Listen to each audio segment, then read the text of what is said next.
ಸೊಸೆ ಅನಾಮಿಕಾ ತನ್ನ ಬಡ ಅತ್ತೆ ಶಾರದಳನ್ನು ಕರೆದುಕೊಂಡು ಬೆಲೆ ಬಾಳುವ ಶಾಪಿಂಗ್ ಮಾಲ್ ನಲ್ಲಿರುವ ಐಸ್ ಪಾರ್ಲರ್ ಹತ್ರ ಕೂತಿರ್ತಾಳೆ. ಶಾರದಾ ಅಯೋಮಯದಿಂದ ನೋಡ್ತಾ, ಸೊಸೆ ನಾವೇನು ನಮ್ಮ ಬದುಕೇನು, ಇದನ್ನ ನೋಡ್ತಾ ಇದ್ರೆ ಇಲ್ಲಿ ಇರುವ ಐಸ್ ಕ್ರೀಮ್ ಎಲ್ಲ ಬಹಳ ಬೆಲೆ ಬಾಳುವಂತದ್ದೇ. ಅಯ್ಯೋ ಅತ್ತೆ, ಯಾವಾಗ್ಲೂ ಒಂದ್ಸಲ ಆಗುತ್ತೆ, ಏನೂ ಆಗಲ್ಲ ಅತ್ತೆ. ಎಷ್ಟು ತಣ್ಣಗಿದೆ ನೋಡಿದ್ರಲ್ಲ, ಐಸ್ ಕ್ರೀಮ್ ತಿನ್ನೋವರೆಗೂ ತಣ್ಣಗೆ ಕೂತಿರ್ಬೋದು. ಬೇಡ ಕಣೆ ಸೊಸೆ, ಬಾರೆ ಮನೆಗೆ ಹೋಗೋಣ. ಏನಾಗಲ್ಲ ಅತ್ತೆ, ಈ ದಿನ ನಮ್ಮ ಯಜಮಾನಿ ರಾಜೇಶ್ವರಿ ದೇವಿ ಸಂಬಳದ ದುಡ್ಡು ಕೊಟ್ಟಿದಾರಲ್ಲ, ಮನೆಗೆ ಬೇಕಾದ ಸಾಮಾನ್ ಕೂಡ ತಗೊಂಡಿದ್ದೀವಲ್ಲ, ಅದೇನ್ ಹೆಸರು ಸೊಸೆ, ರಾಜೇಶ್ವರಿ ದೇವಿನ? ಹೌದು ಅತ್ತೆ, ಆ ಹೆಸರಿನಿಂದ ನಿಮ್ಗೆ ತಿಳಿದವ್ರು ಯಾರಾದ್ರೂ ಇದ್ದಾರಾ? ನನ್ನ ಸ್ನೇಹಿತೆ ಒಬ್ಬಳಿದ್ಲು, ರಾಜೇಶ್ವರಿ ಅಂತ, ಚಾಮುಂಡಿ ಅಂತ ಇಬ್ರು ಸ್ನೇಹಿತರಿದ್ರು. ಮೂವರು ಮಂದಾರಪಲ್ಲಿ ಗ್ರಾಮದಲ್ಲಿ ಗುಡಿ ಹತ್ರ ಹೂ ಮಾರ್ಕೊಂಡು ಚೆನ್ನಾಗಿ ಸಂಸಾರ ಮಾಡ್ಕೊಂತ ಸಂತೋಷವಾಗಿದ್ವಿ. ಮತ್ತೆ ಈಗ ಅವ್ರು ಎಲ್ಲಿದ್ದಾರೆ ಅತ್ತೆ? ವ್ಯಾಪಾರ ಮಾಡ್ಕೋತೀವಿ ಅಂತ ಆಗಲೇ ಪಟ್ನಕ್ಕೆ ಹೋದ್ರು ಸೊಸೆ. ಆ ಹಳ್ಳಿನಲ್ಲಿ ಜೀವನ ಆಗಲ್ಲ ಅಂತ ನಾವು ಈ ಪಟ್ನಕ್ಕೆ ಬಂದ್ವಲ್ಲ ಎಂದು ಹೇಳುತ್ತಾ ಇರುವಾಗ ಅಲ್ಲಿ ಸರ್ವಿಸ್ ಮಾಡುವ ಹುಡುಗಿ ತೆಗೆದುಕೊಂಡು ಬಂದು ಕೂಲ್ ಆಗಿರುವ 2 ಐಸ್ ಕ್ರೀಮ್ ಅನ್ನು ಕೊಟ್ಟು ಅವರ ಮುಂದಿಡುತ್ತಾಳೆ. ಶಾರದಾ ಅದನ್ನು ನೋಡುತ್ತಾಳೆ. ಅಮ್ಮ, ಇದೇನು ಇಷ್ಟು ತಣ್ಣಗಿದೆ ಎಂದು ತೊಂದರೆ ಪಡುತ್ತಾಳೆ. ಶಾರದಾ ಐಸ್ ಕ್ರೀಮ್ ತಿನ್ನುತ್ತಾಳೆ. ಅನಾಮಿಕಾ ಮಾತ್ರ ಎಂತಹ ತೊಂದರೆ ಇಲ್ಲದೆ ಐಸ್ ಕ್ರೀಮ್ ನ ತಿಂತಾ ಇರ್ತಾಳೆ. ಸ್ವಲ್ಪ ಸಮಯದ ನಂತರ ಬಿಲ್ ಕಟ್ಟಿ ಅತ್ತೆ ಸೊಸೆಯರಿಬ್ಬರು ಅಲ್ಲಿಂದ ಹೊರಟು ಬಾಡಿಗೆ ಮನೆಗೆ ಬರುತ್ತಾರೆ. ತಮ್ಮ ಗಂಡಂದಿರ ಜೊತೆ ಮಕ್ಕಳ ಜೊತೆ ಕಲೆತು ಬೆರೆತು ಸಂತೋಷದಿಂದ ಇರ್ತಾರೆ. ಮಾರನೇ ದಿನ ಬಹಳ ಫೇಮಸ್ ಆದ ಸೂಪರ್ ಮಾರ್ಕೆಟಿನ ಮುಂದೆ ರಿಚ್ ರಾಜೇಶ್ವರಿ ಮನೆ ಕೆಲಸದವಳು ಅನಾಮಿಕಾ ಜೊತೆ ನಿಂತಿರ್ತಾಳೆ. ಏನಮ್ಮ ಅನಾಮಿಕಾ, ನೀನ್ ಹೇಳಿದ ಸೂಪರ್ ಮಾರ್ಕೆಟ್ ಇದೆನಾ? ಹೌದು ಮೇಡಮ್, ನೀವು ಕೇಳಿದ ಹಾಗೆ ಎಲ್ಲ ವಿಧದ ಸಾಮಾನು, ಬಟ್ಟೆಗಳು, ಇನ್ನು ಫರ್ನಿಚರ್ಸ್, ಹೀಗೆ ಹೇಳ್ತಾ ಹೋದ್ರೆ ತುಂಬಾ ಇದೆ ಮೇಡಮ್. ಇಲ್ಲೇ ನಿಮಗೆ ಬೇಕಾದೆಲ್ಲ ಸಿಕ್ಕತ್ತೆ. ನನಗೆ ನಂಬಿಕೆ ಇಲ್ಲ ಅನಾಮಿಕಾ, ಒಂದು ಸಲ ಬನ್ನಿ ಮೇಡಮ್. ನನ್ ಮಾತು ಕೇಳಿ ಇಷ್ಟು ದೂರ ಹೇಗೂ ಬಂದಿದ್ದೀರಲ್ಲ, ಒಂದು ಸಲ ಒಳಗಡೆಗೆ ಹೋಗಿ ನೋಡೋಣ. ನಿಮಗೇನಾದ್ರೂ ಹಿಡಿಸದೆ ಹೋದ್ರೆ ಇನ್ನೊಂದು ಸೂಪರ್ ಮಾರ್ಕೆಟ್ಗೆ ಹೋಗೋಣ. ಸರಿ ಹಾಗಾದ್ರೆ ಎಂದು ರಾಜೇಶ್ವರಿ ಅನಾಮಿಕಳನ್ನು ಕರೆದುಕೊಂಡು ಆ ಸೂಪರ್ ಮಾರ್ಕೆಟ್ ಒಳಗೆ ಹೋಗುತ್ತಾಳೆ. ಅನಾಮಿಕಳ ಜೊತೆ ಮಾತನಾಡುತ್ತಾ ಆ ಸೂಪರ್ ಮಾರ್ಕೆಟ್ ಎಲ್ಲ ತಿರುಗುತ್ತಾ ತನಗೆ ಬೇಕಾದ್ದನ್ನೆಲ್ಲ ತೆಗೆದುಕೊಳ್ಳುತ್ತಾಳೆ. ಎಲ್ಲವನ್ನು ತೆಗೆದುಕೊಂಡು ಕೌಂಟರ್ ಹತ್ರಕ್ಕೆ ಬಂದ ರಾಜೇಶ್ವರಿ ಕೌಂಟರ್ ಮೇಲೆ ಕೂತ್ಕೊಂಡ ಚಾಮುಂಡಿಯನ್ನು ನೋಡಿ ಹ್ಯಾಪಿಯಾಗಿ ಫೀಲ್ ಆಗ್ತಾಳೆ. ಚಾಮು ಎಂದು ಕರೆಯುತ್ತಲೇ ಚಾಮುಂಡಿ ತಲೆ ಎತ್ತಿ ಎದುರಿಗೆ ಇರುವ ರಾಜೇಶ್ವರಿಯನ್ನು ನೋಡುತ್ತಾಳೆ. ಹೇಗಿದೆಯಾ ಚಾಮು? ವಾರೆವಾ ರಾಜೇಶ್ವರಿ, ಇದು ನೀನೇನಾ? ಎಸ್ ಚಾಮು, ನಾನೇ, ನಿನ್ನ ರಾಜೇಶ್ವರಿ ದೇವಿ. ಫಾರಿನ್ ಇಂದ ಯಾವಾಗ ಬಂದೆ ರಾಜೇಶ್ವರಿ? 2 months ಬ್ಯಾಕ್ ಚಾಮುಂಡಿ ಎಂದು ಪ್ರೇಮದಿಂದ ಇಬ್ಬರು ಮಾತನಾಡಿಕೊಳ್ತಾ ಇರ್ತಾರೆ. ಅನಾಮಿಕಾ ಅವರನ್ನು ಅಯೋಮಯದಿಂದ ನೋಡ್ತಾ ಇರ್ತಾಳೆ. ಅನಾಮಿಕಳನ್ನು ನೋಡಿ, ಈ ಹುಡುಗಿ ಯಾರೇ ರಾಜಿ? ಅವಳ ಹೆಸರು ಅನಾಮಿಕಾ. ನಮ್ಮ ಹುಡುಗ ನನಗಾಗಿ ಮಾತನಾಡಿ ಇಟ್ಟ ಮನೆ ಕೆಲಸದವಳು. ಅಡ್ಗೆ ಕೆಲಸ ನನ್ನ ಸ್ವಂತ ಮನುಷ್ಯಳು ಕೂಡ. ಅನಾಮಿಕಾ ಇಲ್ಲದೆ ಇದ್ರೆ ಎಂದು ರಾಜೇಶ್ವರಿ ಹೇಳುತ್ತಾ ಇರುವಾಗ ಮತ್ತೊಂದು ಕಸ್ಟಮರ್ ಸುಧಾಕರ್ ಸಾಮಾನು ತೆಗೆದುಕೊಂಡು ಕೌಂಟರ್ ಹತ್ರಕ್ಕೆ ಬರ್ತಾನೆ. ಚಾಮುಂಡಿ ಅವನನ್ನು ನೋಡಿ, ರಾಜಿ, ನೀನ್ ಹೋಗಿ ಐಸ್ ಕ್ರೀಮ್ ಪಾರ್ಲರ್ ಹತ್ರ ಕೂತ್ಕೋ, ನಾನು ಅಲ್ಲಿಗೆ ಬರ್ತೀನಿ. ಅಲ್ಲಿ ನಾವಿಬ್ರು ಮಾತಾಡ್ಕೊಳ್ಳೋಣ. ಇಲ್ಲಿ ಬೇಡ ಬಿಡು, ಇಲ್ಲಿ ಸಾಮಾನು ತಗೊಂಡು ಯಾರೋ ಒಬ್ರು ಬರ್ತಾನೆ ಇರ್ತಾರೆ. ಸರಿ ಚಾಮು, ನಾನು ಐಸ್ ಕ್ರೀಮ್ ಪಾರ್ಲರ್ ಹತ್ರ ವೇಟ್ ಮಾಡ್ತಾ ಇರ್ತೀನಿ. ಅನಾಮಿಕಾ, ನೀನು ಬಿಲ್ ಮಾಡ್ಕೊಂಡು ಕಟ್ಬಿಟ್ಟು ಸಾಮಾನ ಕಾರಲ್ಲಿಡು. ಸರಿ ಮೇಡಮ್ ಎಂದು ಅನಾಮಿಕಾ ಹೇಳುತ್ತಲೇ ರಾಜೇಶ್ವರಿ ಅಲ್ಲಿಂದ ಹೊರಟು ಹೋಗುತ್ತಾಳೆ. ಚಾಮುಂಡಿ ತನ್ನ ಕೌಂಟರ್ ಹತ್ರಕ್ಕೆ ಬಂದು ಸುಧಾಕರ್ ತೆಗೆದುಕೊಂಡು ಬಂದ ಸಾಮಾನಿಗೆ ಸರಿಯಾದ ಬಿಲ್ ಕಟ್ಟಿಸಿ ಕಳಿಸುತ್ತಾಳೆ. ಇನ್ನು ಅನಾಮಿಕಳ ಹತ್ತಿರವಿರುವ ಸಾಮಾನಿಗೆ ಬಿಲ್ ಮಾಡುತ್ತಿರುವ ಚಾಮುಂಡಿಯನ್ನೇ ನೋಡುತ್ತಾ ಅನಾಮಿಕಾ ಹೀಗೆ ಕೇಳುತ್ತಾಳೆ, ಮೇಡಮ್, ಚಾಮು ಅಂದ್ರೆ ನೀವು ಚಾಮುಂಡಿ ಅಲ್ವಾ? ಹೌದು ಅನಾಮಿಕಾ, ನನ್ನ ಹೆಸರು ಚಾಮುಂಡಿ. ಅದು ನನ್ನ ಫ್ರೆಂಡ್ ಅಲ್ವಾ, ನನ್ನನ್ನ ಮುದ್ದಾಗಿ ಪ್ರೇಮದಿಂದ ಚಾಮು ಅಂತ ಕರೀತಾಳೆ. ರಾಜಿ ಜೊತೆ ಶಾರದಾ ಅಂತ ಮತ್ತೊಬ್ಬಳು ಒಳ್ಳೆ ಸ್ನೇಹಿತಳು ಕೂಡ ಇದ್ಲು. ಆಕೆ ಯಾವತ್ತಿಗೂ ತುಂಬಾ ಪ್ರೇಮದಿಂದ ಇಷ್ಟದಿಂದ ಚಾಮುಂಡಿ ಅಂತಾನೆ ಕರಿತಾ ಇದ್ಲು ಎಂದು ಚಾಮುಂಡಿ ಹೇಳುತ್ತಲೇ ಆತುರತೆಯಿಂದ ಅನಾಮಿಕಾ ಹೀಗಂತಾಳೆ, ಏನಂದ್ರೆ ಮೇಡಮ್, ನಿಮ್ಮ ಫ್ರೆಂಡ್ ಹೆಸರು ಶಾರದಾ ಅಂದ್ರಲ್ಲ? ಹೌದು ಅನಾಮಿಕಾ, ಶಾರದಾನೇ ಅಂತಂದೆ. ಅಂದ್ರೆ ಈಗ ಏನಂತೀಯಾ? ಮೇಡಮ್, ನೀವು ರಾಜೇಶ್ವರಿ ಮೇಡಮ್ ಅವರು, ಶಾರದಾ ಅವರು ಮಂದಾರಪಲ್ಲಿಯಲ್ಲಿ ಇದ್ದವ್ರೇನಾ ಎಂದು ಅನಾಮಿಕಾ ಕೇಳುತ್ತಲೇ ಚಾಮುಂಡಿ ಆಸಕ್ತಿಯಿಂದ ನೋಡುತ್ತಾ, ಏಯ್, ಯಾರು ನೀನು? ನಾನು ರಾಜಿ, ಶಾರದಾ ಮೂವರು ಮಂದಾರಪಲ್ಲಿಯಲ್ಲಿ ಇದ್ದೀವಿ ಅಂತ ನಿಂಗೆ ಹೇಗೆ ಗೊತ್ತು? ನಿಜಕ್ಕೂ ಯಾರು ನೀನು? ನಮ್ ಬಗ್ಗೆ ನಿಂಗೆ ಯಾರು ಹೇಳಿದ್ರು? ನಮ್ಮ ಅತ್ತೆ ಶಾರದಾ ಹೇಳಿದ್ರು ಮೇಡಮ್. ಏನು, ಶಾರದಾ ನಿಂಗೆ ಅತ್ತೆ ಆಗ್ತಾಳ? ಶಾರದಾ ಈ ಸಿಟಿನಲ್ಲೇ ಇದ್ದಾಳ?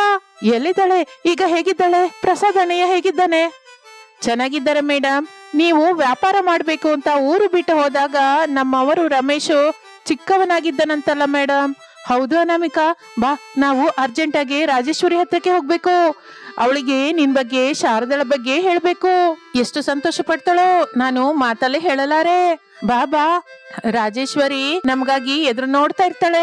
ಈ ದಿನ ವೆರಿ ವೆರಿ ಗುಡ್ ಡೇ ಎಂದು ಹೇಳಿ ತನ್ನ ಕೌಂಟರ್ ಅನ್ನು ನೋಡ್ಕೋ ಅಂತ ಅಲ್ಲಿಯೇ ಕೆಲಸ ಮಾಡುತ್ತಿರುವ ಮತ್ತೊಬ್ಬರಿಗೆ ಹೇಳಿ ಅನಾಮಿಕಳನ್ನು ಕರೆದುಕೊಂಡು ಐಸ್ ಕ್ರೀಮ್ ಪಾರ್ಲರ್ ಹತ್ರ ಕೂತ್ಕೊಂಡ ರಾಜೇಶ್ವರಿ ದೇವಿ ಹತ್ರಕ್ಕೆ ಬರ್ತಾಳೆ ಚಾಮುಂಡಿ.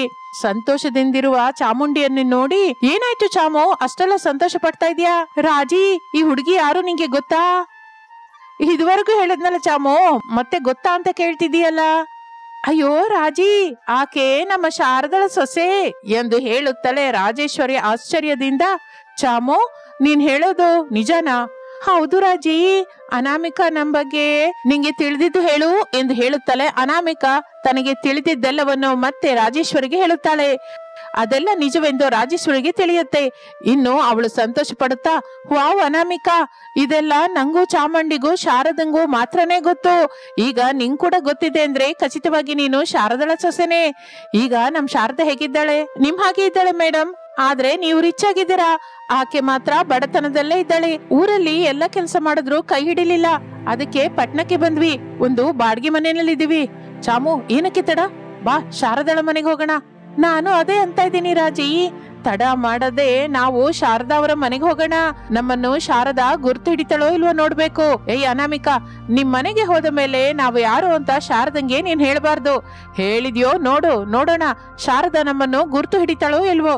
ಖಚಿತವಾಗಿ ಗುರ್ತು ಹಿಡಿತಾಳೆ ಮೇಡಮ್, ಅದು ನೋಡೋಣ ಎಂದು ಅಲ್ಲಿಂದ ಕಾರಲ್ಲಿ ರಾಜೇಶ್ವರಿ, ಚಾಮುಂಡಿ, ಅನಾಮಿಕಾ ಹೊರಡುತ್ತಾರೆ. ಅರ್ಧ ಗಂಟೆಯ ನಂತರ ಶಾರದಾ ಇರುತ್ತಿರುವ ಬಾಡಿಗೆ ಮನೆ ಮುಂದೆ ಕಾರು ನಿಲ್ಲುತ್ತದೆ.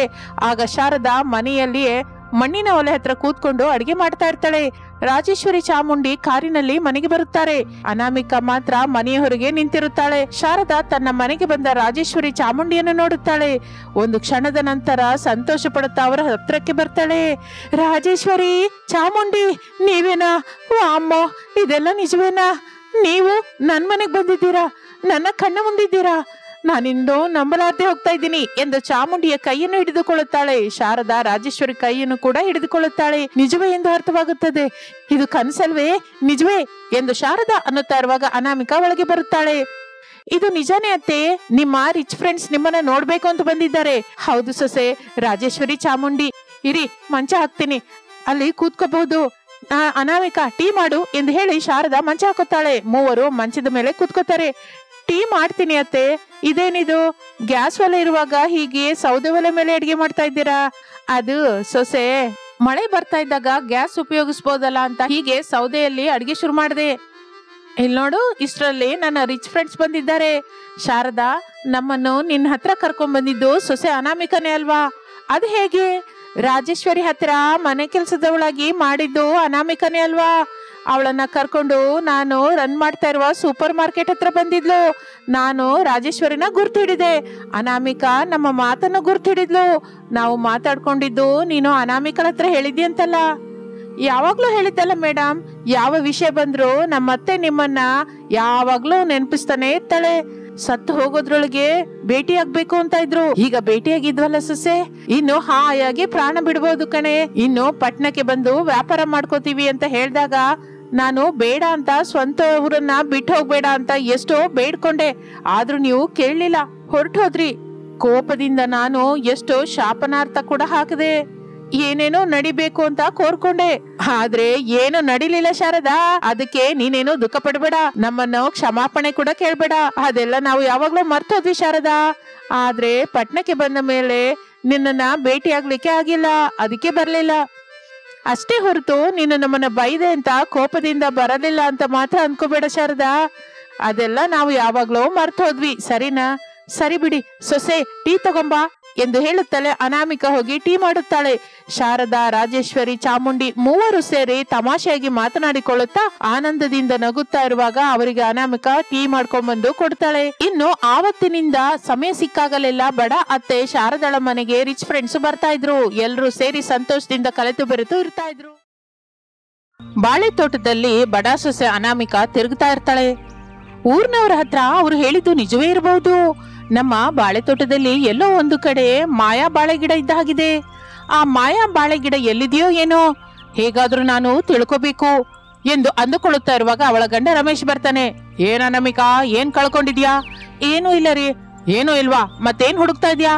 ಅದೇ ರೀ, ಊರ್ನವ್ರ ಹತ್ರ ನೀವ್ ಹೇಳಿದ ಆ ಮಾಯಾ ಬಾಳೆ ಗಿಡದ ಬಗ್ಗೆ ನಾನ್ ಕೇಳ್ದೆ. ಅದು ನಿಜವೇ ಇರ್ಬಹುದು ಅಂತ ಮಾಯಾ ಬಾಳೆ ಗಿಡಕ್ಕಾಗಿ ಹುಡುಕ್ತಾ ಇದ್ದೀನಿ ರೀ. ನೋಡ ನಮಿಕಾ, ನಿಗೇನಾದ್ರೂ ಹುಚ್ಚಿಡ್ದಿದ್ಯಾ?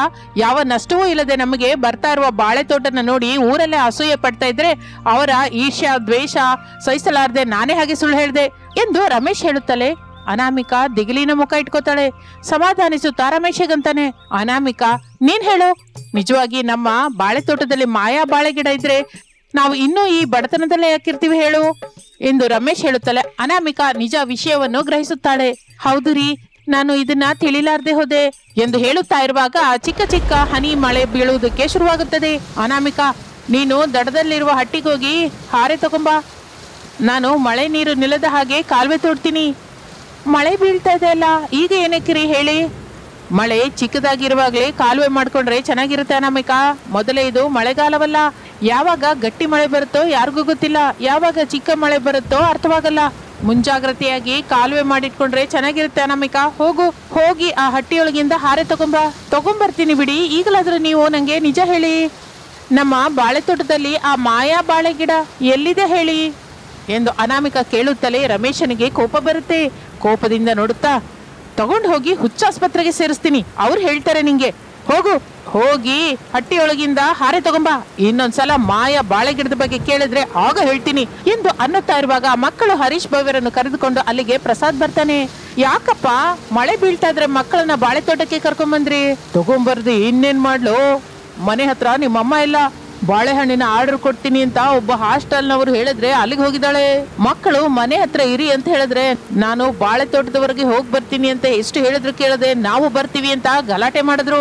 ಇನ್ನು ತಪ್ಪಲ್ಲ ಅಂತ ಕರ್ಕೊಂಡ್ ಬಂದೆ. ಸರಿ ಬಿಡಿ ಮಾವಯ್ಯ, ಹೇಗೋ ಮಕ್ಕಳನ್ನು ಕರ್ಕೊಂಡ್ ಬಂದಿದ್ದೀರಲ್ಲ. ಮಕ್ಕಳೇ ಏನಾದ್ರೂ ತಿಂದ್ರಾ ಇಲ್ವಾ? ತಿಂದಿದಾರಮ್ಮ. ಮಕ್ಕಳನ್ನ ಕರ್ಕೊಂಡು ಬದುನಲ್ಲಿರುವ ಹಟ್ಟಿಯೊಳಗೆ ಹೋಗು. ನಾನು ಮಗ ಬಾಳೆ ತೋಟದಲ್ಲಿ ನೀರ್ ನಿಲ್ಲದ ಹಾಗೆ ಕಾಲುವೆ ಮಾಡ್ತೀವಿ. ಹಾಗೆ ಮಾವಯ್ಯ ಎಂದು ಹೇಳಿ ಮಕ್ಕಳನ್ನು ಕರೆದುಕೊಂಡು ಬದುವಿನಲ್ಲಿರುವ ಹಟ್ಟಿಯೊಳಗೆ ಹೋಗುತ್ತಾಳೆ. ರಮೇಶ್ ಪ್ರಸಾದ್ ಅವರು ಮಳೆಯಲ್ಲಿ ನೆನೆಯುತ್ತಾ ಬಾಳೆ ತೋಟದಲ್ಲಿ ನೀರು ನಿಲ್ಲದ ಹಾಗೆ ಎಂದು ಕಾಲುವೆ ಮಾಡ್ತಾ ಇರ್ತಾರೆ. ಹಟ್ಟಿಯಲ್ಲಿರುವ ಕಲ್ಲಿನ ಮೇಲೆ ಅನಾಮಿಕಾ ಮಕ್ಕಳ ಜೊತೆ ಕೂತಿರ್ತಾಳೆ. ಹರೀಶ್, ಭವ್ಯ, ಮಳೆ ಬೀಳ್ತಾ ಇದೆ ಅಲ್ಲ, ಮನೆ ಹತ್ರ ಇರದೆ ಹೀಗೆ ಬಾಳೆ ತೋಟದ ಹತ್ರಕ್ಕೆ ಯಾಕೆ ಬಂದ್ರಿ? ಅಜ್ಜಿ ಏನೋ ಕೆಲ್ಸ ಇದೆ ಅಂತ ಹೊರಟೋದ್ರು. ತಾತಯ್ಯ ತೋಟದ ಹತ್ರಕ್ಕೆ ಹೋಗ್ತೀನಿ ಅಂತ ಹೊರಟ್ರು. ಇನ್ನು ಮನೆ ಹತ್ರ ನಾನು ತಂಗಿ ಏನ್ ಮಾಡ್ತೀವಿ ಅಂತ ತೋಟದಲ್ಲಿ ಆಡ್ಕೋಬಹುದಲ್ಲ ಅಂತ ಹೀಗೆ ಬಂದ್ಬಿಟ್ವಿ ಅಮ್ಮ. ತೀರಾ ಇಲ್ಲಿಗೆ ಬಂದಾಗ ಮಳೆ ಬರ್ತಾ ಇದೆ. ಈಗ ನಾವು ಏನ್ ಆಡ್ಕೋತೀವಿ ಅಣ್ಣಯ್ಯ? ಹೀಗೆ ಮಳೆ ಬರ್ತಾ ಇದೆ ಅಂತ ತಿಳಿದಿದ್ರೆ ನಾವು ಒಂದು ರಫ್ ನೋಟ್ ತಗೊಂಡ್ ಬರ್ತಾ ಇದ್ವಿ ತಂಗಿ. ಕಾಗದದ ಬೋಟ್ ಮಾಡಿ ನೀರಲ್ಲಿ ಬಿಡ್ತಾ ಆಡ್ಕೋತಾ ಇದ್ವಿ ಎಂದು ಮಾತನಾಡಿಕೊಳ್ಳುತ್ತಾ ಇರುವಾಗ ಮಳೆ ಮತ್ತಷ್ಟು ಹೆಚ್ಚಾಗಿ ಬೀಳಲಿಕ್ಕೆ ಶುರುವಾಗುತ್ತೆ. ರಮೇಶ್ ಪ್ರಸಾದ್ ಅವರು ಮಳೆಯಲ್ಲಿ ನೆನೆಯದ ಹಾಗೆ ಬಾಳೆ ಎಲೆಯನ್ನು ತಲೆ ಮೇಲೆ ಇಟ್ಕೊಂಡು ಗಬಗಬ ಹಟ್ಟಿಯೊಳಗೆ ಬರುತ್ತಾರೆ. ಮಳೆ ಗಟ್ಟಿಯಾಗಿ ಬೀಳ್ತಾ ಇರುತ್ತೆ. ಹಟ್ಟಿಯ ಮುಂದಿರುವ ಹೊಲದಲ್ಲಿ ನೀರು ಹೆಚ್ಚಾಗಿ ಇದ್ದುದರಿಂದ ಮಕ್ಕಳು ಹರೀಶ್ ಭವ್ಯ ಇಬ್ಬರು ಕಾಗದದ ಬೋಟ್ ಬಗ್ಗೆ ಮಾತನಾಡಿಕೊಳ್ತಾ ಇರ್ತಾರೆ. ಹಟ್ಟಿಯಲ್ಲಿ ಒಂದು ಮೂಲೆಯಲ್ಲಿ ಬಿದ್ದಿರುವ ಬಾಳೆ ಎಲೆಯನ್ನು ಅನಾಮಿಕಾ ನೋಡುತ್ತಾಳೆ. ತಕ್ಷಣ ಅವುಗಳ ಜೊತೆ ಚಿಕ್ಕ ಚಿಕ್ಕ ದೋಣಿ ಮಾಡಿ ಇಬ್ಬರಿಗೂ ಕೊಡುತ್ತಾಳೆ. ಬಾಳೆ ಎಲೆಯಿಂದ ಮಾಡಿದ ದೋಣಿಯನ್ನು ನೋಡಿ ಮಕ್ಕಳು ಸಂತೋಷ ಪಡುತ್ತಾ ಆ ಬಾಳೆ ಎಲೆ ದೋಣಿಯಿಂದ ಮಳೆಯಲ್ಲಿ ನೆನೆಯುತ್ತಾ ಹೊಲದ ನೀರಿನಲ್ಲಿ ಆಡ್ಕೋತಾ ಇರ್ತಾರೆ. ಮಿಂಚು ಗುಡುಗುಗಳು, ಮಳೆ ಗಟ್ಟಿಯಾಗಿ ಬೀಳುತ್ತೆ. ಶಾರದಾ ಆ ಮಳೆಯಲ್ಲೇ ಮನೆಗೆ ಬರುತ್ತಾಳೆ. ತೀರಾ ಮನೆಗೆ ಬಂದ್ರೆ ಬೀಗ ಹಾಕಿರುತ್ತೆ. ಮನೆಗೆ ಬೀಗ ಹಾಕಿದ್ದಾರೆ ಅಂದ್ರೆ ಅವರು ಮಕ್ಕಳ ಜೊತೆ ಬಾಳೆ ತೋಟದ ಹತ್ರಕ್ಕೆ ಹೋದಾಗಿದೆ ಎಂದು ಅಂದುಕೊಳ್ಳುತ್ತಾ ಜಗಲಿ ಮೇಲೆ ನಿಂತ್ಕೊಂಡು ಪ್ರಸಾದ್ಗೆ ಫೋನ್ ಮಾಡ್ತಾಳೆ. ಹೇಳು ಶಾರದಾ, ನಾನು ಮಳೆಯಲ್ಲಿ ತುಂಬಾ ಒದ್ದೆಯಾಗಿ ಮನೆಗೆ ಬಂದಿದ್ದೀನಿ. ನೀವು ಬೀಗ ತಗೊಂಡ್ಬಂದ್ರೆ ಚೆನ್ನಾಗಿರುತ್ತೆ. ಇಲ್ಲಿ ಕೂಡ ಮಳೆ ಜೋರಾಗಿ ಬರ್ತಾ ಇದೆ. ಹೇಗೂ ಜಗಲಿಯಲ್ಲಿ ಇದೆಯಲ್ಲ, ನಾವು ಬರುವವರೆಗೂ ಅಲ್ಲೇ ಇರು. ಸ್ವಲ್ಪ ಮಳೆ ತಗ್ಗಿದ ಹಾಗನ್ಸ್ದಾಗ ಬಂದ್ಬಿಡ್ತೀವಿ. ಮಳೆ ಇಷ್ಟರಲ್ಲಿ ಕಡಿಮೆ ಆಗೋದಿಲ್ವಲ್ಲ. ನಾನು ಹೇಗೂ ಪೂರ್ತಿಯಾಗಿ ಒದ್ದೆ ಆಗಿದ್ದೀನಿ. ನೀವು ಹೊಲದ ಹತ್ರನೇ ಇರಿ, ನಾನೇ ಹೊಲದ ಹತ್ರಕ್ಕೆ ಬರ್ತೀನಿ ಎಂದು ಹೇಳಿ ಶಾರದಾ ಮನೆಯಿಂದ ಮಳೆಯಲ್ಲಿ ನೆನೆದುಕೊಳ್ಳುತ್ತಾ ಬಾಳೆ ತೋಟದ ಕಡೆಗೆ ನಡೆಯುತ್ತಾ ಹೋಗ್ತಾ ಇರ್ತಾಳೆ. ಮಳೆಯ ನೀರು ಶಾರದಳಿಗೆ ಅರ್ಧದವರೆಗೂ ಬರುತ್ತೆ. ಅತಿ ಕಷ್ಟದಿಂದ ಶಾರದಾ ಬಾಳೆ ತೋಟದ ಹತ್ತಿರವಿರುವ ಹಟ್ಟಿಯೊಳಗಂತೂ ಬರ್ತಾಳೆ. ಅತ್ತೆ, ಇಷ್ಟು ಮಳೆಯಲ್ಲಿ ನೆನ್ಕೊಂಡು ಬರ್ದೇ ಇದ್ರೆ ಮನೆಯಲ್ಲೇ ಇರ್ಬೋದಿತ್ತಲ್ಲ. ಮಳೆ ನಿಂತ ಮೇಲೆ ನಾವೇ ಮನೆಗೆ ಬರ್ತಾ ಇದ್ವಲ್ಲ. ಏನ್ ಬರ್ತಾ ಇದ್ರೋ ಏನೋ, ಮಳೆ ತುಂಬಾ ಬರ್ತಾ ಇದೆ. ಪ್ರವಾಹದ ನೀರು ಎದೆವರೆಗೂ ಬರ್ತಾ ಇದೆ. ಈಗ ನಾವು ಮನೆಗೆ ಹೋಗೋದೇ ಕಷ್ಟವಾಗ್ತಿದೆ. ಅದು ಅಲ್ಲದೆ ನಮ್ಮ ಮನೆ ಏನು ಕೆಳಗಿನ ಪ್ರಾಂತ್ಯದಲ್ಲಿದೆ. ಈ ಪ್ರವಾಹ ಮನೆ ಹತ್ರ ಕೂಡ ಇದ್ರೆ ನಮ್ಮ ಮನೆ ಪರಿಸ್ಥಿತಿ ಏನು? ಏನಿದೆ, ಮನೆ ಎಲ್ಲ ಮುಳುಗ್ ಹೋಗುತ್ತೆ. ಮನೆಯಲ್ಲಿರುವ ಸಾಮಾನೆಲ್ಲ ಪ್ರವಾಹದಲ್ಲಿ ಕೊಚ್ಕೊಂಡು ಹೋಗ್ತಾ ಇರುತ್ತೆ. ಅಮ್ಮ ಅದನ್ನ ತಡ್ಕೊಳಲ್ಲ. ಇಷ್ಟೆಲ್ಲ ನಾನು ಆಲೋಚಿಸುತ್ತಾ ಇದ್ರೆ ಮನೆ ಹತ್ರನೇ ಇರ್ತಾ ಇದ್ದೆ. ತಿರುಗಿ ನಾನು ಮನೆಗೆ ಹೊರಟೋಗ್ತೀನಿ. ಈಗ ಹೋದ್ರೆ ನೀನು ಆ ಪ್ರವಾಹದಲ್ಲಿ ಪೂರ್ತಿಯಾಗಿ ಮುಳುಗ್ ಹೋಗ್ತೀಯ. ಮೊದಲೇ ನೀವು ತಾವೇನು ತಾಳೆ ಮರದಾಗ ಉದ್ದವಾಗಿದ್ದೀರಾ, ತಾವು ಕೂಡ ಕುಳ್ಳಗೆ ಇದ್ದೀರಾ. ಆದ್ರೂ ಯಾವಾಗ ನೋಡಿದ್ರು ನನ್ನ ಎತ್ತರದ ಬಗ್ಗೆ ಮಾತಾಡ್ತೀರಾ. ಏನೇನಾದ್ರೂ ನಾವು ಇಲ್ಲಿಂದ ಈಗ ಅರ್ಜೆಂಟ್ ಆಗಿ ಮನೆಗೆ ಹೊರಟೋಗ್ಲೇಬೇಕು. ಹೇಗೆ ಹೋಗ್ತೀವಿ ಅಜ್ಜಿ? ಇಲ್ಲೆಲ್ಲ ಮಳೆ ಬರ್ತಾ ಇದೆ, ಪ್ರವಾಹ ಕೂಡ ಇದೆ, ಹೋಗೋದೇ ಕಷ್ಟ. ಅಣ್ಣಯ್ಯ, ನಮ್ಮಮ್ಮ ನಮಗೆ ಆಡ್ಕೊಳ್ಳೋದಕ್ಕೆ ಬಾಳೆ ಎಲೆ ದೋಣಿ ಮಾಡಿದ ಹಾಗೆ ನಾವು ಇಷ್ಟು ಮಳೆಯಲ್ಲಿ ಹೊರಟು ಹೋಗೋದಕ್ಕೆ ದೊಡ್ಡ ಬಾಳೆ ಎಲೆ ದೋಣಿ ಮಾಡ್ಲೇಬೇಕು ಅಣ್ಣಯ್ಯ. ಹೌದು ತಂಗಿ, ನೀವು ಸರಿಯಾಗಿ ಹೇಳ್ದೆ. ಮಮ್ಮಿ, ನಾವು ಇಲ್ಲಿಂದ ಮನೆಗೆ ಹೋಗೋದಕ್ಕೆ ಬಾಳೆ ಎಲೆಯಿಂದ ದೋಣಿ ಮಾಡು ಮಮ್ಮಿ. ಅಯ್ಯೋ ಮಕ್ಕಳೇ, ನೀವು ಆಡ್ಕೊಳ್ಳೋದಕ್ಕೆ ಚಿಕ್ಕ ದೋಣಿ ಬೇಕು ಅಂದ್ರೆ ಬಾಳೆ ಎಲೆಯಿಂದ ಮಾಡಿದೆ ಅಷ್ಟೇ ಹೊರತು ಪ್ರವಾಹದಲ್ಲಿ ನಾವು ಮನೆಗೆ ಹೋಗೋದಕ್ಕೆ ಅಷ್ಟು ದೊಡ್ಡ ಬಾಳೆ ಎಲೆ ದೋಣಿನ ಹೇಗೆ ಮಾಡ್ತೀನಿ ಹೇಳಿ? ಅದೆಲ್ಲ ನಮ್ಗೆ ಗೊತ್ತಿಲ್ಲ ಮಮ್ಮಿ. ನಾವು ಮನೆಗೆ ಹೋಗೋದಕ್ಕೆ ನೀನು ಬಾಳೆ ಎಲೆಯಿಂದ ದೊಡ್ಡ ದೋಣಿ ಮಾಡಲೇಬೇಕು. ಇಲ್ಲ ಅಂದ್ರೆ ನಾವು ಮನೆಗೆ ಹೋಗದೆ ಇಲ್ಲೇ ಇರ್ತೀವಿ. ಆಗ ಪ್ರವಾಹದಲ್ಲಿ ನಮ್ಮನೆ ಪೂರ್ತಿಯಾಗಿ ಮುಳುಗಿ ಹೋಗುತ್ತಮ್ಮ.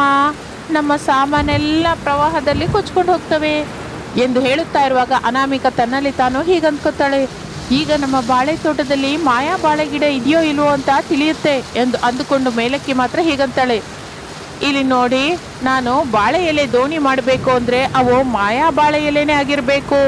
ಇಲ್ಲ ಅಂದ್ರೆ ಅಷ್ಟು ದೊಡ್ಡ ಎಲೆಯಿಂದ ದೋಣಿ ಮಾಡೋದು ಕಷ್ಟವಾಗುತ್ತೆ. ಸರಿ ಅನಾಮಿಕಾ, ನಾನು ಹೋಗಿ ನಮ್ಮ ಬಾಳೆ ತೋಟದಲ್ಲಿರುವ ಮಾಯಾ ಬಾಳೆ ಗಿಡದಿಂದ ಎಲೆ ತಗೊಂಡ್ಬರ್ತೀನಿ. ಅಂದ್ರೆ ನಮ್ಮ ಬಾಳೆ ತೋಟದಲ್ಲಿ ಮಾಯಾ ಬಾಳೆ ಗಿಡ ಇದೆ ಅನ್ನೋ ಮಾತು ಊರೆಲ್ಲ ಹೇಳಿದ್ದು ನಿಜವೇ ಅನ್ನೋ ಮಾತು. ಹೌದು ಅನಾಮಿಕಾ, ಮಾಯಾ ಬಾಳೆ ಗಿಡ ಇದೆ. ಅದರಿಂದನೇ ನಾವು ಹಾಕಿಕೊಂಡ ಬಾಳೆ ಗಿಡ ತುಂಬಾ ಚೆನ್ನಾಗಿ ಬರ್ತಾ ಇದೆ. ಅದಕ್ಕೆ ಹೀಗೆ 2 ಹೊತ್ತು ನಾವು ಅನ್ನ ತಿಂತಾ ಇದ್ದೀವಿ. ಮಕ್ಕಳನ್ನು ನಮಗಿದ್ದುದ್ರಲ್ಲವೇ ಓದಿಸ್ತಾ ಇದ್ದೀವಿ. ನೀವು ಹೇಳಿದ್ದು ನಿಜವೇ ರೀ. ಹೋಗಿ ಮಾಯಾ ಬಾಳೆ ಎಲೆನ ತಗೊಂಬನ್ನಿ.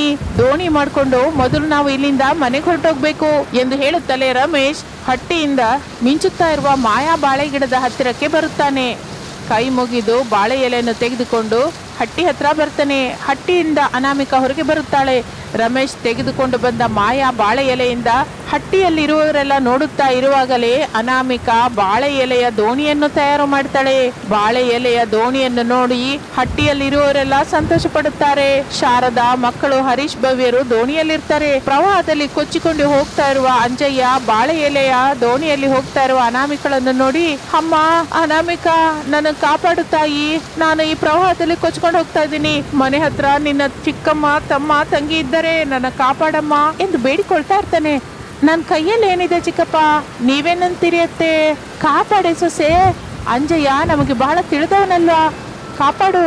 ಹಾಗೆ ಅತ್ತೆ, ನೀವು ಹೇಳಿದ ನಂತರ ನಾನು ಕಾಪಾಡದೇ ಇರ್ತೀನ ಎಂದು ಹೇಳಿ ಬಾಳೆ ಎಲೆಯ ದೋಣಿಯಲ್ಲಿರುವ ಅನಾಮಿಕಾ ಒಂದು ಹಗ್ಗದ ಸಹಾಯದಿಂದ ಅಂಜಯ್ಯನನ್ನು ಆ ಪ್ರವಾಹದಿಂದ ಕಾಪಾಡುತ್ತಾಳೆ. ಆ ನಂತರ ಮನೆಗೆ ಬಂದು ಪ್ರವಾಹದಲ್ಲಿ ಕೊಚ್ಚಿಕೊಂಡು ಹೋಗದೇ ಇರುವ ತಮ್ಮ ಮನೆಗೆ ಹೋಗಿ ಮನೆಯಲ್ಲಿರುವ ಸಾಮಾನೆಲ್ಲ ಭದ್ರವಾಗಿರುವುದನ್ನು ನೋಡಿ ಅವರೆಲ್ಲ ಸಂತೋಷ ಪಡುತ್ತಾರೆ. ಸ್ವಲ್ಪ ದಿನ ಕಳೆದ ನಂತರ ತಿರುಗಿ ಬಾಳೆ ಎಲೆಯ ವ್ಯಾಪಾರ ಮಾಡಿಕೊಳ್ಳುತ್ತಾ ಆ ಕುಟುಂಬ ಸಂತೋಷದಿಂದ ಜೀವಿಸುತ್ತಾ ಇರುತ್ತೆ.